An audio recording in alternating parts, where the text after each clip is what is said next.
আসসালামু আলাইকুম দর্শক, আজকে গোলাপ জামুন মিষ্টির একদম সহজ এবং পারফেক্ট একটা রেসিপি শেয়ার করব। গোলাপ জামুন মিষ্টি কিন্তু অনেকভাবেই তৈরি করা যায়।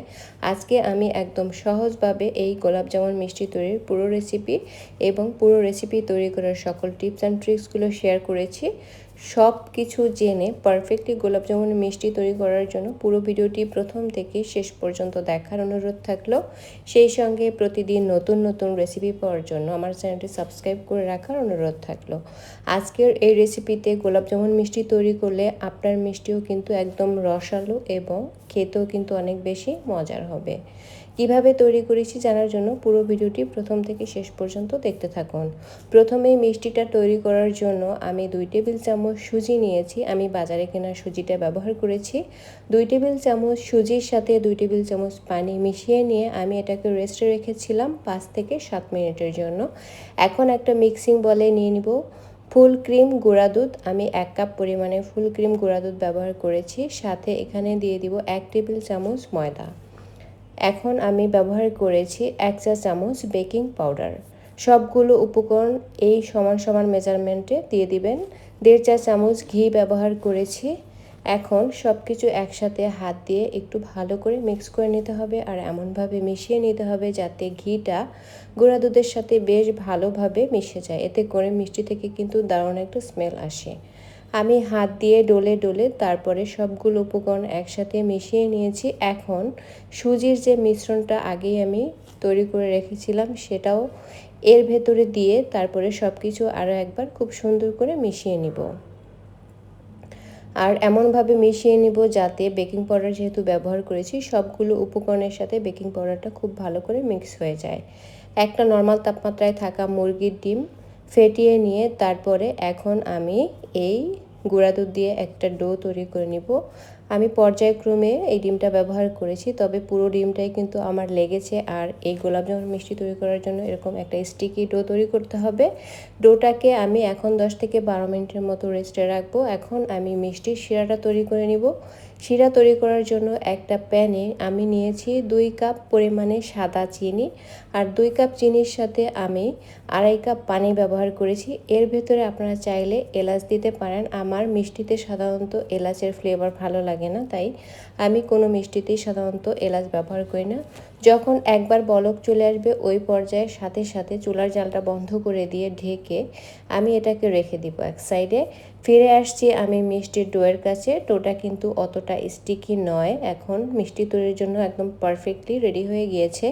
হাতে আমি একটা নির্দিষ্ট পরিমাণে ঘি লাগিয়ে তারপরে মিষ্টিগুলোকে তৈরি করে নিব। আর এই মিষ্টিগুলো আপনারা আপনাদের পছন্দ মতো যে কোনো শেপে তৈরি করতে পারবেন। আমি আজকে গোল করে তৈরি করছি। সাধারণত গোলাপ জামুন মিষ্টি একটু লম্বা করে তৈরি করা হয়, আপনারা আপনাদের পছন্দ মতো শেপ দিয়ে নেবেন। আমি সবগুলো ডো দিয়ে একই পদ্ধতিতে মিষ্টিগুলোকে তৈরি করে নিব। আর এই মিষ্টি তৈরি করার সময় খেয়াল রাখতে হবে যাতে মিষ্টির গায়ে কোনো ফাটল বা ক্র্যাক না থাকে, তাহলে কিন্তু মিষ্টিটা ভাজার পরে কিছুটা শক্ত হয়ে যায়। আমার সবগুলো ডো দিয়ে মিষ্টি তৈরি করা হয়ে গিয়েছে। এখন আমি মিষ্টিগুলোকে ভেজে নিব। ভাজার জন্য পর্যাপ্ত পরিমাণে তেল নিয়েছি। তেলটা যখন কুসুম গরম হবে ওই পর্যায়ে কিন্তু মিষ্টিগুলোকে দিয়ে দিতে হবে। খুব বেশি গরম তেলে এই মিষ্টিটা দেওয়া যাবে না, এতে করে মিষ্টির উপরে খুব দ্রুত কালার চলে আসলেও মিষ্টির ভেতরটা কিন্তু কাঁচা থেকে যাবে। তখন আর মিষ্টিটা ভেতর থেকে কিন্তু রসালো হবে না এবং নরমও হবে না। এই পর্যায়ে চুলার ফ্লেমটা লো টু মিডিয়ামে রেখে তারপরে আমি মিষ্টিগুলোকে ভেজে নিচ্ছি। প্রথম দিকে কিন্তু খুব বেশি নাড়াচাড়া করা যাবে না, মিষ্টিগুলো আপনা আপনি নিজে থেকে ঘুরে যাবে। আপনি ভিডিও দেখলেই বুঝতে পারবেন মিষ্টিগুলো নিজে নিজে কিন্তু ঘুরে যাচ্ছে। একটু পরে যখন সবগুলো মিষ্টি তেলের উপরে ভেসে উঠবে ওই পর্যায়ে কিন্তু মিষ্টিগুলোকে নেড়ে চেড়ে উল্টে পাল্টে দিতে হবে। ইতিমধ্যে মিষ্টিগুলো কিন্তু যতটুকু দিয়েছি তার থেকে অনেকটাই বড় হয়ে গিয়েছে। হালকা হাতে আলতো করে আমি একটু করে নেড়ে দিব এবং লো টু মিডিয়াম ফ্লেমে মিষ্টিগুলোকে ভেজে নিব। এই মিষ্টিটা কতটা রসালো হবে, কতটা পারফেক্ট হবে এবং কতটা নরম হবে সেটা কিন্তু অনেকটাই এই ভেজে নেওয়ার উপরে ডিপেন্ড করবে। তাই খুব সুন্দর করে ধৈর্য ধরে এই মিষ্টিগুলোকে ভেজে নিতে হবে কাঙ্ক্ষিত কালার আসা পর্যন্ত। মিষ্টিগুলো আমার অনেকটাই কিন্তু বড় হয়ে গিয়েছে এবং অনেকটা মসৃণ এসেছে। আপনারা ভিডিও দেখলেই বুঝতে পারবেন একটা মিষ্টিও কিন্তু ফাটেনি এবং প্রত্যেকটা মিষ্টি একদম গোল বলের মতো তেলের উপরে ভেসে আছে। আমি সময় নিয়ে এই মিষ্টিগুলোকে ভেজে নেব। গোলাপ জামুন মিষ্টি কিন্তু বিভিন্ন রেসিপিতে তৈরি করা যায়। আমি আজকে একদম সহজভাবে তৈরি করা যায় এমন একটা রেসিপি শেয়ার করেছি। এই রেসিপি পুরোটা যদি ফলো করে আপনি এই মিষ্টি তৈরি করেন তাহলে আপনার মিষ্টিগুলো কিন্তু অনেক বেশি পারফেক্ট হবে। মিষ্টিগুলোকে আমি নেড়ে চেড়ে তারপরে কাঙ্ক্ষিত কালার আসা পর্যন্ত ভেজে নিচ্ছি। আজকে আমি একটু গাঢ় খয়েরি রঙের করে মিষ্টিগুলোকে ভেজে নেব। কেউ যদি একটু হালকা কালার রাখতে চান তাহলে এই পর্যায়ে রাখতে পারেন। আমি আরও কিছুটা কালার আসা পর্যন্ত এই মিষ্টিটাকে ভেজে নেব। তবে আমি যতটুকু কালার এনেছি তার চেয়েও কিন্তু আরও বেশি কালচে করা যায়। আমার মিষ্টিগুলো ভাজা কিন্তু হয়ে গিয়েছে। এই পর্যায়ে মিষ্টিগুলোকে তেল ছড়িয়ে তুলে নেব। আমি যে শিরাটা তৈরি করে রেখেছিলাম সেই শিরাটাতে আরেকবার বলক এনে তারপরে গরম মিষ্টিগুলো আমি এর শিরার মধ্যে দিয়ে দিয়েছি। তবে মিষ্টিগুলো চুলা থেকে নামানোর পরে ভেজে নেওয়ার পরে জাস্ট 2 থেকে 3 মিনিট পরে আমি শিরার মধ্যে দিয়েছি। সাথে সাথে দিয়ে দিলে অনেক সময় মিষ্টিগুলো চুপসে যাওয়ার সম্ভাবনা থাকে।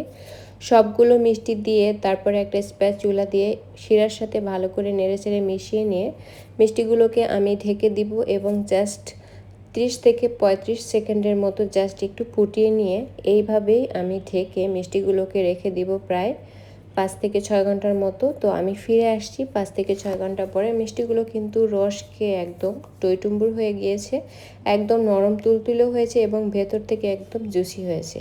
প্রত্যেকটা মিষ্টি কিন্তু ফুলে একদম টইটুম্বুর হয়ে গিয়েছে। এখন জাস্ট পরিবেশন করে নেওয়ার পালা।